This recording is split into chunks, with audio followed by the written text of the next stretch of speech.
Desde junio del año pasado, tras la muerte de Carlos Luis Morales, Susana González asumió como prefecta del Guayas. Y hace 10 días llamó a empresas para que presenten sus propuestas para dragar las áreas adyacentes al islote El Palmar. Susana González, prefecta del Guayas, bienvenida a Contacto Directo. Buenos días, Lenin. Muchas gracias por la invitación. Saludos a los ecuatorianos. Esta tendría que ser una buena noticia, que no llega quizás a ser dimensionada de la manera que lo merece por una razón de peso. Y la invito a que revisemos juntos una no tan breve historia de anuncios. Hoy el Estatal Banco de Desarrollo del Ecuador entregó a la prefectura $20 millones para esos trabajos. El costo total de la obra es de $64 millones. Los restantes 44 tendrían que ser financiados por la empresa contratada para el dragado y luego los devolvería la prefectura. Y ya hay interesados. Pero habrá que ver cuando ya se haga la selección cuántos realmente concretan la oferta, ¿no? Hay de España, de Holanda, de Alemania, de la China, por supuesto. Pero en el mes de enero esperamos ya que esté en camino la draga que va a empezar a trabajar. La Plaza Cívica Carlos López Jiménez, en la cabecera cantonal de San Borondón, fue el sitio escogido por el prefecto del Guayas, Carlos Luis Morales, para oficialmente asumir su puesto. El prefecto aprovechó para referirse al dragado del islote del Palmar, en el río Guayas. Terminación del contrato del dragado del río Guayas.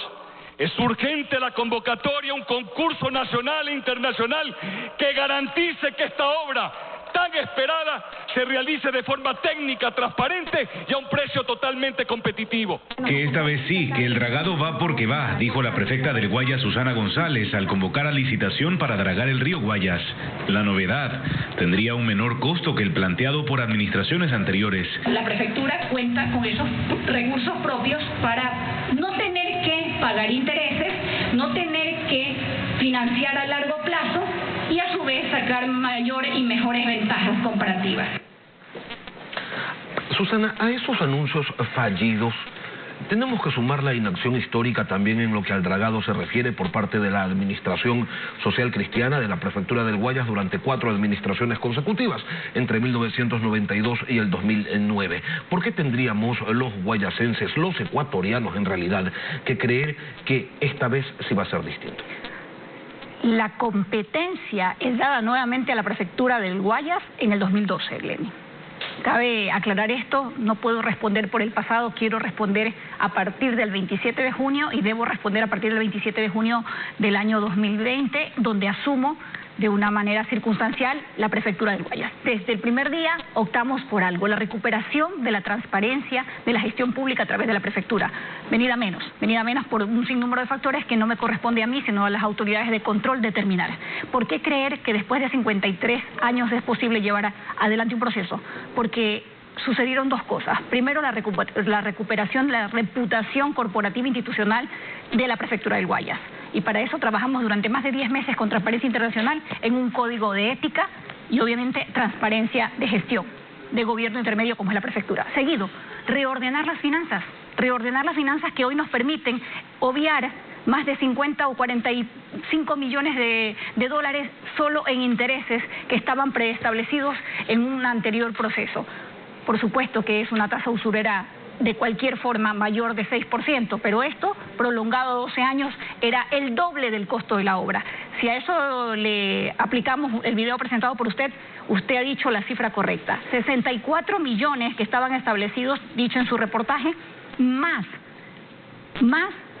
la tabla de intereses, es decir, más de 90 millones frente a un costo referencial de 44 millones. ¿Qué es posible? Por supuesto, los estudios han determinado que son 6 millones metros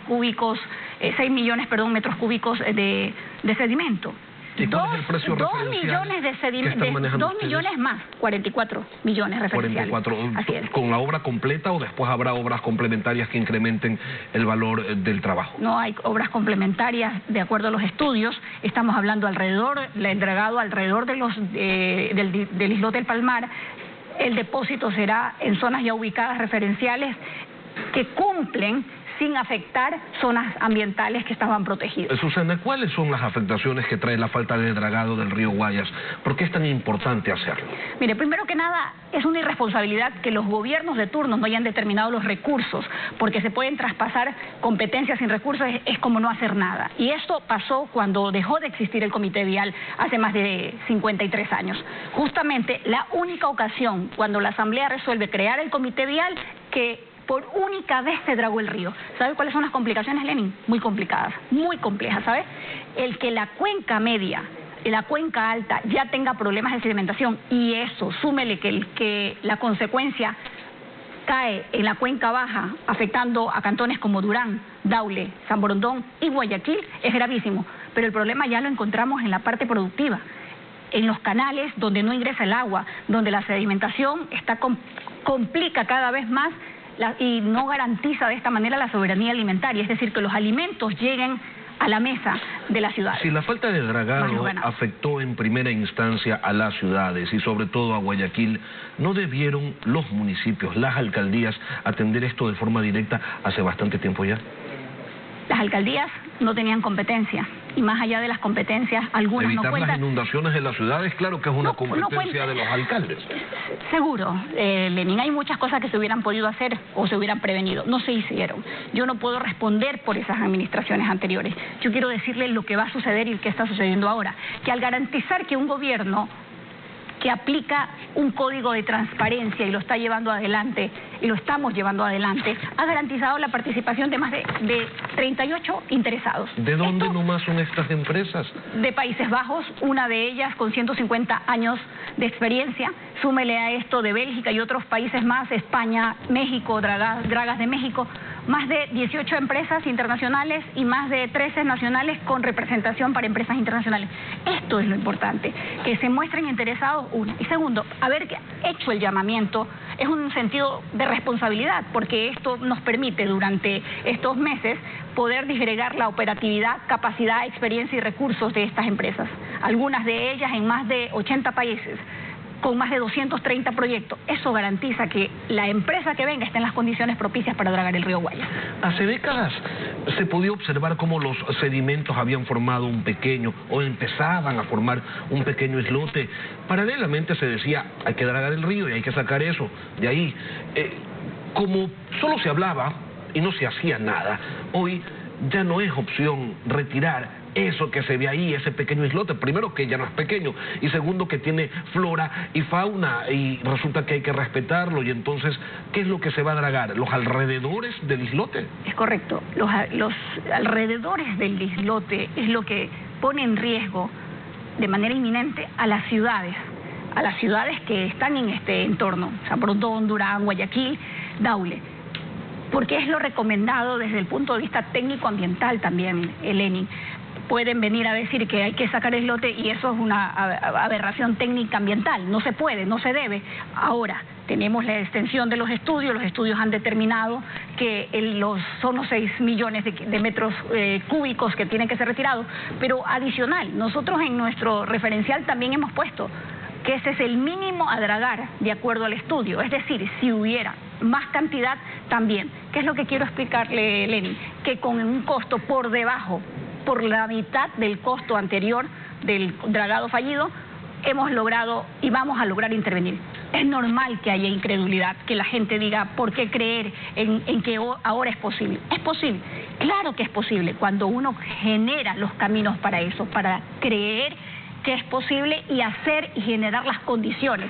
Por ejemplo, reunir los montos para no tener que endeudar a la provincia cuando sabemos que después de esta obra, que es un paliativo importante, necesitamos entrar a una fase de mantenimiento. ¿Y eso también será con una empresa internacional? Por supuesto, por supuesto. ¿O van a conformar una empresa pública de dragas, que sería otra opción? No, las empresas públicas sirven muy poco y generan mucha inseguridad ciudadana y periodística también con respecto a cuál es el fin verdadero de esas empresas públicas. Yo prefiero ir hacia un proceso transparente, un proceso que tiene que ver con hacer una convocatoria nacional y obviamente con espejo internacional, porque va a ser bajo el marco contractual público del CERCOP.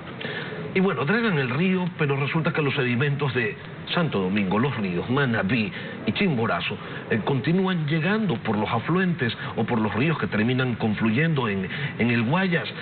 ¿Ya habló Susana con esos prefectos para que actúen también en sus territorios? Pero sobre todo, ¿a ellos les interesa el tema? ¿O como el agua corre y se lleva el sedimento río abajo, pues allá que se ocupe el afectado? He hablado con el presidente de la República y le he dicho, presidente, esto es un tema de interés nacional. Dejarla a la provincia sola que resuelva hoy un problema. Sí, estamos en capacidad y lo vamos a hacer, pero es sentido de responsabilidad nacional tomando en cuenta que el riesgo es inminente. Estamos hablando de un último estudio que arroja que Guayaquil corre el riesgo y Punay, parte importante de desaparecer si no se hacen las intervenciones de ingeniería que se deben hacer. Y esto sí involucra a 6 provincias, Lenin, y también involucra al gobierno nacional. Por eso le mostré también al gobierno el interés de que deben intervenir también las otras provincias. ¿Sabe cuál va a ser la respuesta de mis colegas prefectos, que pueden tener y tienen algunos la mejor de las predisposición? No tienen recursos. El problema siempre será eso, el recurso. Entonces, sí es importante la intervención desde la cuenca alta, por supuesto, empezar a cuidar, porque si bien es cierto, estamos haciendo lo que se debe hacer y no se ha hecho en 53 años, vamos a intervenir, por ejemplo, en más de 200.000 árboles que vamos a forestar y reforestar en zonas críticas. A lo largo de las riberas, de las cuencas hídricas, del Babahoyo y el Daule, se ha hecho intervenciones indiscriminadas. Por ejemplo, exceso de usos de pilotes sobre las cuencas que están terminando afectando, desviando las corrientes, generando fallas geológicas también. Susana, cambiemos de tema. Usted ha multado a las concesionarias Conorte y Consegua con un monto de $38 millones. Faltan todavía 5 años para que se terminen esas concesiones. Seguimos con carreteras de 2 carriles. La prefectura no recibe $1. La ciudadanía pide un mejor servicio. ¿Cómo se soluciona todo eso en el corto plazo? ¿O no nos queda de otra que esperar a que se acaben esas concesiones y ver cómo se hace pues un nuevo contrato más beneficioso para quienes vivimos aquí en la provincia y circulamos por ahí? Hay un marco contractual que, más allá que nos guste o no nos guste, lamentablemente reclinó la balanza siempre en beneficio de estas 2 empresas. Digo, nos guste porque personalmente llegué a hacer lo que correspondía hacer. Revisión del contrato, al no ejecutarse obras, notificación y multa. Al no darse mantenimiento en la provincia, notificación y multa. Y esto llevó a que más de 30 millones sean multadas la empresa Conorte, más de 7 millones la empresa Consegua. ¿Han pagado? Estamos en la etapa de cobranza, así que tienen un par de semanas para hacer el desembolso. Estamos haciendo lo que se debe hacer dentro del marco contractual. En estas 11 causas en las cuales se iniciaron procesos y ellos decidieron judicializarlo, la provincia ha ganado 10. Una estamos apelando, y las que han ido hacia el recurso mayor, que ellos han buscado la Corte Constitucional, 4 de las 7 han sido inhibidas, es decir, no le han dado paso. Solamente una, que es justamente la que es el monto más alto de 21 millones, ha sido omitida.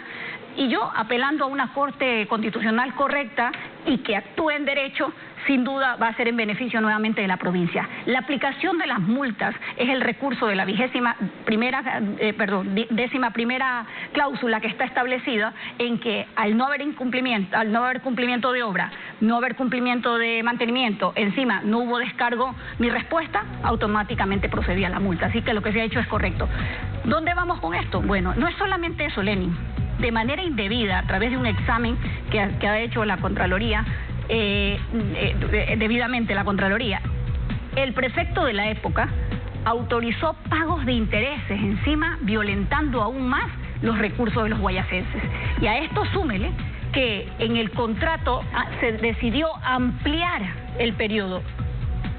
Una de las concesiones tenía que haber terminado, las 2, en el 31 de este mes pasado. Sin embargo, tomaron la decisión de ampliarlo hasta el 2026, Susana, y en el caso del Puente del Pan al 2038. Nos quedamos cortos con este tema, pero tenemos entonces una oportunidad para volverle a invitar y continuar. Muchísimas gracias, Lenin. Susana González, prefecta del Guayas. Gracias por estar aquí en Contacto. A usted.